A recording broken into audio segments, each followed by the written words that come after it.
উদুনি আসতে যে বেলাকুম চাও না আমার কাছে, আমার জন্য কোনো মুশকিল নেই। বিবিকে গিয়ে বলছে হ্যাঁ গো, বলে কোনো ব্যবস্থা এখনো। উনি চলে গেলেন মসজিদে, এই বেচারি উজু করে 2 রাকাত নফল, ফরজ নামাজ নয় 2 রাকাত নফল। আল্লাহ পাক নেবার জন্য নামাজ দিয়েছে, নেবার জন্যে, আল্লাহর কাছ থেকে নেবার জন্যে নামাজ দিয়েছে। কিভাবে চাইবে, কিভাবে নেবে? তো কোরআনের সূরা ফাতিহার প্রথম পাতাটার খবর কেন, ইয়াকা নাবুদু ইয়াকা নাস্তাইন, তোমার হুকুম মানি, তোমার ইবাদত করি। আর তারপরে তুমি বলেছো আমার কাছে হাত তোলো, হাত পেতেছি, তোমার ইবাদত করেছি আর তারপরে হাত তুলেছি। আজ পাচ্ছি না কেন? এই যে আজকের দল বেঁধে কয়েকদিন ধরে চলছে, আগামীকালও হবে, একটাই আমাদের ত্রুটি হয়ে গেছে। আর যে ত্রুটিটার জন্য দোস্ত এর চাইতে বোধহয় লজ্জার আর দুঃখের আমাদের জন্য কিছু নেই। হাই রোডের উপর দিয়ে করতে হবে, দিতে হবে, এটাকে উঠাতে হবে, তুলতে হবে। খোদার কসম খেয়ে, লক্ষবার কসম খেয়ে বলছি, এ আমাদের জীবন ছিল না। যেদিন থেকে আল্লাহর ঘরে যাওয়া ছেড়েছি আর আল্লাহর কাছে হাত পেতা পাতা ছেড়ে দিয়েছি, ওই দিন থেকে আল্লাহ আমাদের জলিল করে রাস্তায় নামিয়ে দিয়েছে। যাও গিয়ে রাস্তায় দাঁড়িয়ে এবারে খুব আওয়াজ লাগাও, নয়তো দেনেওয়ালা আমি একা। এ মুসা, ইন্নানি আনাল্লাহ লা ইলাহা ইল্লা আনা ফাবুদুনি। মানতে যদি হয়, ওবিডিয়েন্ট যদি হতে হয়, আমার হও। ইন্নানি আনাল্লাহ, নিশ্চয় আমি একা আল্লাহ। ওয়াহদাহু লা শারীকা লাহু, আমার কোনো অংশী নেই। ফাবুদুনি, একা এক আমার আল্লাহ, আমি আল্লাহ, আমার ইবাদত করো। আর তারপরে হাত উঠাও। ইয়াকা নাবুদু, আল্লাহ নামাজ পড়েছি, রোজা রেখেছি, তারাবি পড়েছি, কোরআনের তেলাওয়াত করেছি, ইশরাক আওয়াবিন তাহাজ্জুদ পড়েছি, বাচ্চাদের তালিম তরবিয়ত করেছি, আমাদের ঘরের মা বোন বিবি বেটিদের পর্দায় চলা শিখিয়েছি। এ আল্লাহ তুমি যা যা করতে বলেছিলে করেছি। তারপরে না তুমি বলেছো ইয়াকা নাস্তাইন, এবার হাত উঠাও। কি চাও বলো? আগেরটা পুরো করেছে বলে হ্যাঁ পুরো করেছি, কোনো ফাঁকি দিইনি। এবারে হাত উঠাও, ফের দেখো কোনটা আমি দিইনি। আমাকে একটা ইনসিডেন্ট, একটা ঘটনা শোনাও। দরিয়ার সামনে দাঁড়িয়ে বলেছিল আল্লাহ, তোমার নাফরমানি কাকে বলে আমরা জানি না। এই দরিয়ার উপর দিয়ে আমাদের ঘোড়া যাবে, দরিয়ার উপর দিয়ে, পানির উপর দিয়ে যাবে। আমাদের একটা ঘোড়ার পায়ে যেন তিল পরিমাণ পানি না লাগে। আছে দুনিয়াতে এমন কোনো দাদা, ও আমেরিকা বলে কথা, আমেরিকার যিনি একটা কথার উপরে এমন এমন কথা বলছে, শুনলে কান।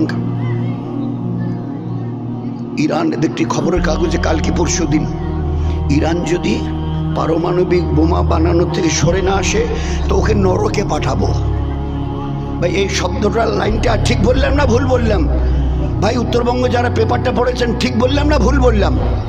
হ্যাঁ, যারা পড়েছেন মিলিয়ে নেবেন আমার কথাটা। ডোনাল্ড ট্রাম্প বলছে ইরানের সঙ্গে ইদানিং একটা মিটিংও হয়ে গেছে পরশু তরশু নাগাদ, কোনো সুরাহা হয়নি। তো ডোনাল্ড বলে দিয়েছে সে যদি, ইরান যদি পারমাণবিক বোমা বানানো থেকে সরে না আসে, আমি ওকে নরকে পাঠিয়ে দেব। তো তার ক্ষমতা কত বড়! তো ওই দাজলা নদী যে পার হয়ে গেছেন সাহাবারা, সাদ বিন আবি ওয়াক্কাস রাদিয়াল্লাহু তাআলা আনহু যে জামাতের আমির ছিলেন, 10,000 সাহাবার মামুর, এরা মামুর, উনি আমির। তো 10,000 সাহাবাদের জামাতকে নিয়ে ঘোড়ার উপরে সওয়ার হয়ে পানির উপরে কতটা গেছে গো, নদীটা কতটা চওড়া। হাদিসে পাকের পাতায় সোনার অক্ষরে লেখা আছে 63 কিলোমিটার। এবারে যদি গোটা দুনিয়ার বড় তার বড় তার বড় তার বড় দাদাদের বলি, আমাদের এই নদীটার নাম তোরসা, 1 ফারলঙ্গ চওড়া হবে না, 30, 40, 50, 60 হিম্মত আছে 2 হাত পানির উপর দিয়ে চলে যায়? আছে হিম্মত, আছে ক্যাপাসিটি, পাওয়ার। আল্লাহ দেখিয়ে দিয়েছিল আমাদের আল্লাহ দেখিয়ে দিয়েছিলেন। তোমাদের সাথে কি আছে দেখে নাও। 63 কিলোমিটার চওড়া দরিয়া, নাম তার দাজলা। 10,000 সাহাবাদের জামাত, জিম্মেদার সাদ বিন আবি ওয়াক্কাস রাদিয়াল্লাহু তাআলা আনহু ঘোড়ার উপরে সওয়ার হয়ে ওপারে চলে গেছে। খোদার কসম, খোদার কসম, একটা ঘোড়ার পায়ে 1 বিন্দু পানি স্পর্শ করেনি। পানির উপর দিয়ে যখন ঘোড়া চলছিল, পাকার উপরে ঘোড়া চললে যেভাবে খটখট খটখট খটখট আওয়াজ হয়, ওইভাবে আওয়াজ করে দরিয়া পার হয়ে চলে গেছে। This was our life, this was our life. এই ছিল আমাদেরই জীবন, এই ছিল আমাদেরই জীবন। 300 জনের জামাত দরিয়ার কিনারায় চলতে চলতে চলতে চলতে আমি সাহেব একটু দাঁড়ান, যার কাছে যা যা ছিল পয়সা কড়ি খাওয়া দাওয়া কিচ্ছু আর নেই। খালিয়াতে কিভাবে সফর হবে বলুন, বলুন কিভাবে খালিয়াতে এবার আগে বাড়বো? জিম্মেদার বলছে ভাই রুট যেখানে ওখানে যেতে হবে। বলে হ্যাঁ সে তো যাবো, কিন্তু খাবোটা কি? আমাদের কাছে যার যা ছিল খেজুর वगैरह এটা ওটা ছাতু মাতু যা যা ছিল পয়সা করি সব, কারো কাছে একটা সিকি পর্যন্ত নেই। তো বলে অত সব আমি জানি না, সফর পুরো করতে হবে, পা তোলো পা তোলো। সাথীরা বলছে যে হুজুর পা তুলতেই হবে। বলে হ্যাঁ যেখানে রুট ওইখানে যাবো, বাকি বলে আমাদের তা মশলা। বলে ওটা আমি বলতে পারবো না, ওটা আল্লাহ বুঝবে, ও জিম্মেদারি আল্লাহর। কোরআনের ও আয়াত পড়ুনি, ইন তানসুরুল্লাহ ইয়ানসুরুকুম, তোমরা আমার দিনের জন্য সাহায্যকারী বনো, তোমাদের যা কিছু প্রয়োজন আমি আল্লাহ তোমাদের জন্য সাহায্যকারী বলবো। আমার দিনের জন্য একটু পা চালাও, একটু হাত বাড়াও, একটু জবান খোলো, প্যার মহব্বতের সঙ্গে লোকের সঙ্গে দুটো কথা বলো, তারপরে যেটা করতে হয় ওটা আমি আল্লাহ করে দেব। তো আমি সাহেবের কথা শেষ হওয়ার পরে বলছে আমি সাহেব চলেন, বুঝে গেছি আর সব করে আল্লাহ পাবে না, চলেন আগে বাড়েন। তো দরিয়ার কিনার দিয়ে এই কথা শেষ করে যখন আগে বেড়েছে, তো এদের এই 300 জনের জামাতের কাউকে দরিয়ায় নামতে দেয়নি। একটা আস্ত মাছ লাফ কেটে ওদের সামনে পড়েছে, একটা দরিয়ার মাছ লাফ কেটে ওদের পায়ের কাছে পড়েছে। এই 300 জন আমার, আপনারা সব ওস্তাদ লোক, আমি তো মুখ্য সূক্ষ্ম। 300 জনের জামাত 18 দিন খেয়েছে। আচ্ছা এই 300 জন যদি 18 দিন খায়, তো একবেলা যদি খায় তো 300-কে 18 দিয়ে গুণ করলে কত হবে ভাই? আর তাড়াতাড়ি কর না, 3 18 54 কি 100 না 540, কোনটা বলেন না? আরে ভাই ভাই তো আমরা, বলেন না 300 দিয়ে 18-কে গুণ করলে কত হয়? 5400। আচ্ছা 2 বেলা যদি খায় তো 10,800, মানে 200 কম 11,000। 11,000 লোক, 11,000 লোক সাহাবা ওই মাছটা খেয়েছে, ওই মাছটা খেয়েছে 11,000 লোক। ওই আল্লাহর কসম দিয়ে বলছি এই মাছের 100 ভাগের 1 ভাগ খেতে পারেনি। এই মাছটা কত মনের, কত টনের ছিল বলুন না? দেখেছো আমার মদত? বলো না, খাও না, কত খাবে? তোমরা একটু আগে বলছিলে না একটা খেজুর না একটা পয়সা, খাও দেখি কত কত কত খাবে। তো 18 দিন ওদের সবর বাকি ছিল, দুবেলা খেয়েছেই 300 জামাত।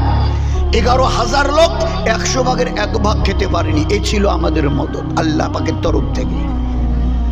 কতদিন? যতদিন এই উম্মত আপনি আমি আমরা আল্লাহর এক আল্লাহর গোলামি করবার জন্য তৈরি ছিলাম। আল্লাহর কসমকে বলছি, চৌকি থেকে জিবরাইল গোটা দুনিয়াকে আল্লাহ আমাদের গোলাম বানিয়ে দিয়েছিল। যেদিন থেকে এক আল্লাহর গোলামি পছন্দ হয়নি, সরে গেছি, ওই দিন থেকে আল্লাহ গোটা দুনিয়ার আমাদেরকে গোলাম বানিয়ে দিয়েছে। ছিলাম আনতুমুল আলাউনা ইন কুনতুম মুমিনুন, যদি সত্যিকারের মুমিন হও, মুসলমান হও, মাননেওয়ালা ওয়ালি হও, তো আমি গোটা দুনিয়ার মাথার তাজ করে রেখে দেব। আনতুমুল আলাউনা, তোমরাই সেরা হয়ে থাকবে। কতদিন? যতদিন আমার মাননেওয়ালা হবে। যেদিন থেকে মানা ছেড়ে দিয়েছে এক আল্লাহর, আমার তো 5-7-10 জন নেই, এক আল্লাহ। যেদিন থেকে এক আল্লাহর গোলামি আমাদের পছন্দ হয়নি, ছেড়ে দিয়েছি, ওই দিন থেকে গোটা দুনিয়ার আল্লাহ আমাদের গোলাম বানিয়ে দিয়েছে। ছিলে মাথার তাজ হয়ে, এখন পায়ের জুতোর কাছে চলে আসো, তাই হয়ে গেছে। নয় তো, কসম দিয়ে বলছি, নয় তো গোটা দুনিয়ার এমন কোন তাকত ছিল না মুসলমানকে লাল চোখ দেখায়। কসম দিয়ে বলছি, হিম্মত ছিল না কারো। ও লাল করবার আগে আল্লাহ তার চোখ ফুড়ে দিত, হাত বাড়াবার আগে আল্লাহ তার হাতকে আল্লাহ পাক দেখিয়ে দিত, পা চালাবার আগে পাকে আল্লাহ অচল করে দিয়ে দেখিয়েছিল। এই ছিল আমাদের এই জীবনের ব্যবস্থার অবস্থা। আর সেখান থেকে লক্ষ কোটি মাইল দূরে। মাননেওয়ালা একটু চেষ্টা করে বনো, তারপরে কি প্রয়োজন আমাকে বলো, বলো আমাকে কি চাইছো। আবু হুরায়রা রাদিয়াল্লাহু তাআলা আনহু আল্লাহ রসুল আমাকে তো দিনের কাজ করতে হবে, শুধু একটু দোয়া করে দেবেন। অভাবের কারণে যেন দিনের মেহনত বন্ধ না থাকে, অভাবের কারণে যেন দিনের তাকাজা ওই ব্যাপারে কোনো রকম কোনো গরিমসি আমি যেন না করি, খালি একটু দোয়া করবেন। হুজুর বার কয়েক লক্ষ্য করেছে, আবু হুরায়রা এ মসজিদে আসতে তোমার একটু দেরি হলো কেন? আল্লাহ রসুল আজান শোনার সঙ্গে সঙ্গে ঘর থেকে বেরিয়েছি, কেন বাড়িতে তো পুরুষ মানুষের নামাজের জায়গা নয়, পুরুষ মানুষের নামাজের জায়গা হচ্ছে মসজিদ, আর আমাদের ঘরের মা বোন বিবি বেটি যারা আছে তাদের জন্য ঘর মেয়ে পুরুষদের নামাজের জায়গা নয়। আল্লাহ রসুল যখন এই মসজিদে নববীতে আজান শুনি সঙ্গে সঙ্গে ঘর থেকে বেরিয়ে আসি। মসজিদে আপনার পিছনে নামাজ পড়তে হবে, এই 10-20-30 হাত যেতে না যেতে মাথার চক্কর দিয়ে পড়ে যেতাম। কেন কেন কেন? হুজুর বলতে দেরি করে আসো কেন? তো বলে মাথার চক্কর পড়ে। কেন ভাবে চক্কর দিতে? আল্লাহ রসুল 3 দিন 4 দিন 5 দিন ধরে পেটে কিচ্ছু পড়তো না। 3 দিন ধরে ভুখা, 4 দিন থেকে ভুখা, 5 দিন থেকে ভুখা, মানে ভুখের কারণে মাথার চক্কর দিয়ে আমি পড়ে যেতাম। লোক মনে করতো মির্গি রোগী, জুতো সমেত আমার এই গর্ধানে পা দিয়ে একটা করে ডলা দিয়ে চলে যেত। ওই জামানায় নাকি ওইভাবে মির্গি রোগীর চিকিৎসা হতো। লোক মনে করতো আমি বোধহয় মির্গি রোগী হয়ে রাস্তায় পড়ে গেছি, আমার ঘাড়ের উপরে পা দিয়ে জুতো সমেত পা দিয়ে ডগড়িয়ে চলে যেত। আল্লাহ রসুল খোদার কসম আমি মির্গি রোগী ছিলাম না, ভুখার কারণে বেহুশ হয়ে পড়ে যেতাম। এভাবে বহুবার, 1 দিন নয়। হুজুরকে অবস্থা দেখে ওই যে বলতো হুজুর দোয়া করবেন। আল্লাহ রসুল শুধু আপনি যেন দোয়া করেন, বাস, আমি আর কিচ্ছু চাই না। আল্লাহ নবী সাল্লাল্লাহু আলাইহি ওয়াসাল্লাম একটা ছোট্ট থলেতে 10-12-13টা 10-12 বড় যে 13টা খেজুর একটা থলেতে দিয়ে বললো, আবু হুরায়রা এটা রাখিও, এটা রাখো।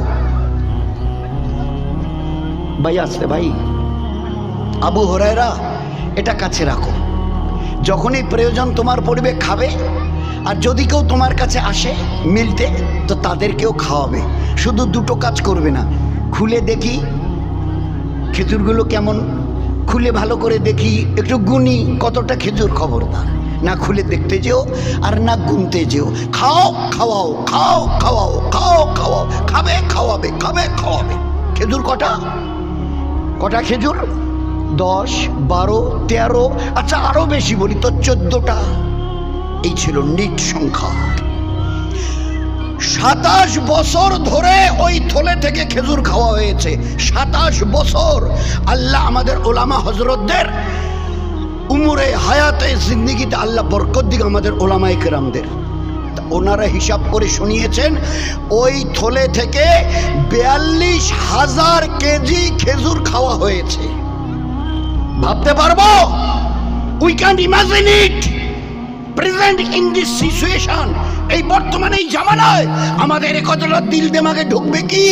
12-13টা খেজুর 27 বছর ধরে হিসাব করে পাওয়া গেছে 42,000 কেজি খেজুর ওই থলে থেকে খাওয়া হয়েছে। ও চৌধুরী সাদির, কুচবিহার জেলার পাটসারা হালকার আমার পেয়ারে নবীর উম্মত, ওই আবু হুরায়রার হাতের বরকতে নেবে? আমাকে একটু আল্লাহ বলে চিনে আমার ইবাদতটা করবে? আমি আল্লাহ রিটায়ারও করিনি, আর আমার খাজানার খেজুর খতমও হয়নি। আমি রিটায়ারও করিনি, আর আমার খাজানার স্টকও শেষ হয়নি। আমি ও আল্লাহ যা আবু হুরায়রাকে দিয়েছি, কিয়ামত পর্যন্ত ওই আমল যদি তোমরা করে দেখাও, আমি আল্লাহ প্রত্যেকে ওইভাবে দেব। আমার খাজানা আল্লাহ মেহদুদওয়ালা। কিছু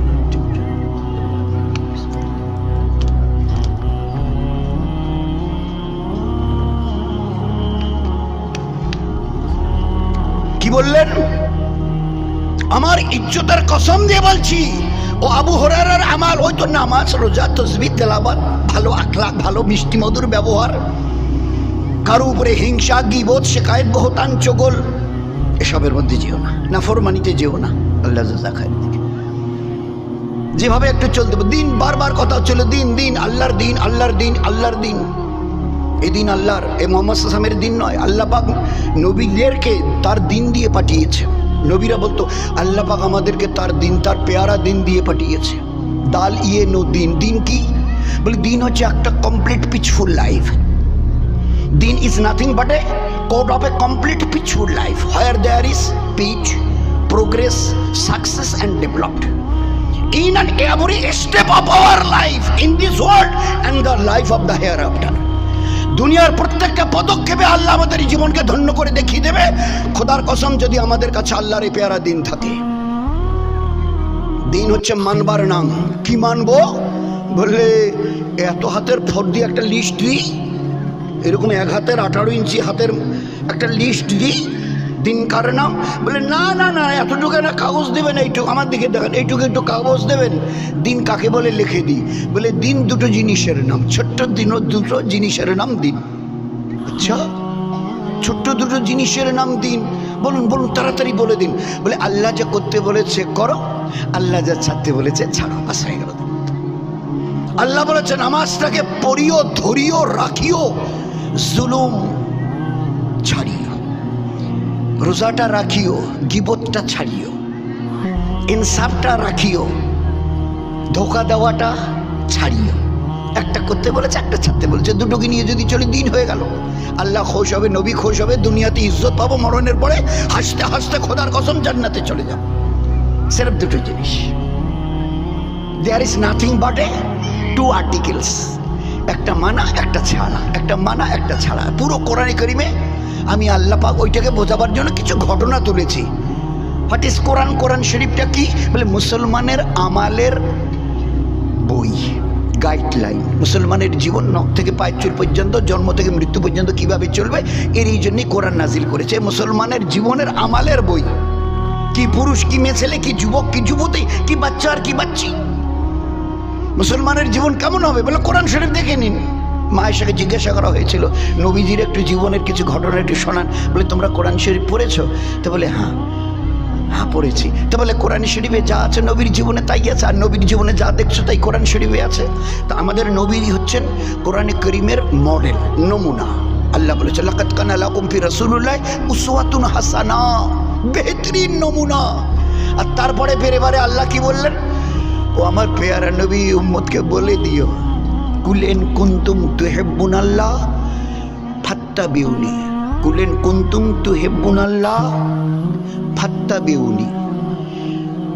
এই দুনিয়ায় ইনসান উম্মত এরা যদি আমার সঙ্গে সম্পর্ক ঠিক করতে চায়, আমার পেয়ারা হতে চায়, মেহবুব হতে চায়, মেহবুবা বান্দি হতে চায়, ফাত্তাবিউনি, আপনার জন্য ইত্তেবা করে।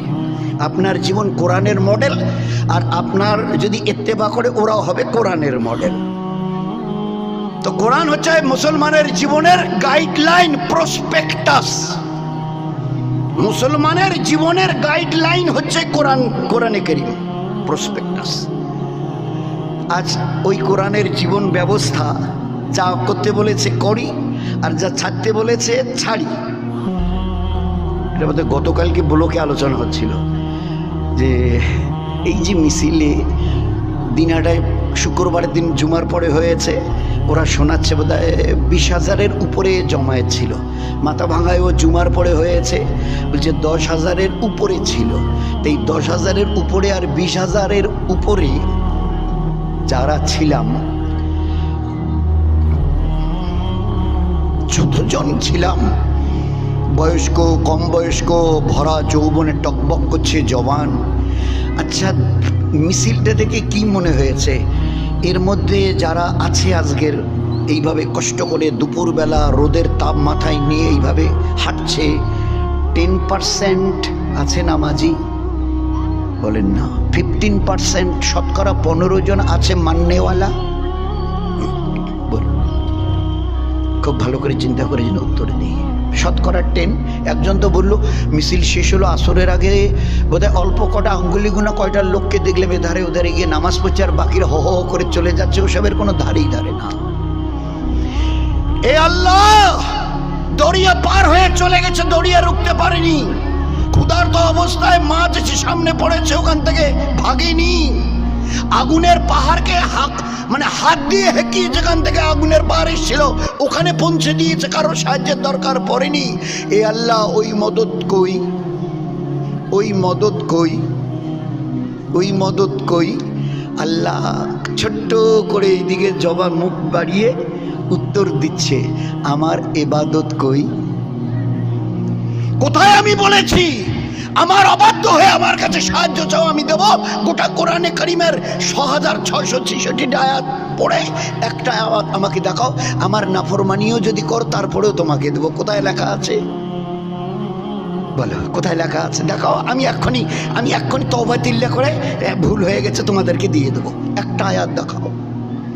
আয়াত তো সাফ, ইয়া আইয়ুহাল্লাযিনা আমানু দুখুলু ফিস সিলমে কাফা। ও ঈমানওয়ালা ওয়ালি, আমার প্যারে নবীর উম্মত পুরুষ আর উম্মতিয়া মা বোন, দাখিল হও, দাখুলু ফি ইসলামে কাফা, পরিপূর্ণ রূপে। তোমাদের জীবন ব্যবস্থাকে পায়ের নখ যদি বড় হয় কি করে কাটবে, মাথার চুল যদি কম বেশি হয় কি করে ছাঁটবে, গোটা শরীরটাকে আমার হুকুম দিয়ে জড়িয়ে দিয়েছি। গোটা ৩৫০০ শরীরটাকে আমার পেয়ারা নবীর পেয়ারি সুন্নত দিয়ে ঢেকে দিয়েছি। এর বাইরে তোমাদের ভাববার আর কিচ্ছুর দরকার নেই। একটা জীবন দেখাবে আছে ইবাদত। নখটা যখন বড় হয় কবে কাটতে হবে আর কোন নখটা আগে কাটতে হবে জানো? তোমাদের জীবনে এমন একটা কাজ দেখাও, এইটাকে আমি ইবাদত করি নেই। মুখের এই ছাপ, এটা ইবাদত। যদি নবীর সুন্নত তরিকায় এই ছাপ ফেলা শিখতে, প্রত্যেকবারের ছাপ ফেলার বিনিময়ে নামাজ পড়ার মতো, কোরআন পড়ার মতো, রোজা রাখার মতো আমি আল্লাহ ইবাদতের সওয়াব দিতাম। আচ্ছা, ওই জীবন তোমাদের কাছে? কি করে তোমরা এই কথা বলো, আল্লাহ তোমার ওই মদত কই? গরিব সাহাবা দিনের মেহনত করে নবীকে কারগুজারি শুনিয়ে বাড়ি যাচ্ছে। আমি ওর বাড়ির হাড়ির খবর রাখি। আমি ওর বাড়ির এ গরিব সাহাবা আমার দিনের জন্য সফর করে মদিনার মসজিদে এসে আমার নবীকে কারগুজারি শুনিয়ে আল্লাহ রসুল ঘরে যাই। হ্যাঁ যাও। তো ঘরে তো যাচ্ছে, কিন্তু ওর ঘরের হাড়ির খবর চাই দুনিয়ার কেউ জানুক আর না জানুক, আমি আল্লাহ জানি। বাহুসিলাম আপিস সুদূর, আমি তোমাদের প্রত্যেকের অন্তরের খবর জানি। হাড়িটা তো বড় জিনিস, অন্তর ভিতরে থাকে, তার খবর রাখি। এই বেচারা যাচ্ছে, তার বাড়ির বিবি বাচ্চা বাচ্চি এদের হাল, আর ওই অবস্থায় ভুকা ফাঁকায় কোরবানি দিয়ে সফর করে ফিরে এসে কারগুজারি দিয়ে চলে যাচ্ছে। সাত দেখো তো, হ্যাঁ চলতে চলতে আসমান থেকে একটা হাওয়া এলো, বুঝতে পারলো ইস্তেঞ্জা বোধহয় লেগেছে, মনে হয় ইস্তেঞ্জার লেগেছে, পেশাবটা করেই যাই। মসজিদ আর বাড়ি বেশি দূর নয়, 1-1.5-3 কিলোমিটার নয়, কাছাকাছি। খালি বেরিয়ে কয়েক হাত গেছে, মনে হচ্ছে পেশাব পেয়েছে, পেশাবটা করেই যাই। এইবারে পেশাব করতে বসে লম্বা কেচ্ছা, খালি সবাই জানেন আমি খালি দোহরাচ্ছি। এই জন্যে আল্লাহ যেন ওই বুঝটা আমাকেও দেয়, দোয়া করবেন। বলাটা বড় কথা নয়, শোনাটা বড় কথা নয়, জীবনটাকে ওই আমালের ইবাদতের ডাইস যেটাকে বলে, ওই যেমন ইট ভাটার ইট তৈরি হয় একটা কাঠের বাক্স, তো ইবাদতের যে ডাইসটা, ওতে আমরা নিজেদেরকে কতটা ফেলে দিয়েছি একবার নিজেকে জিজ্ঞাসা করি।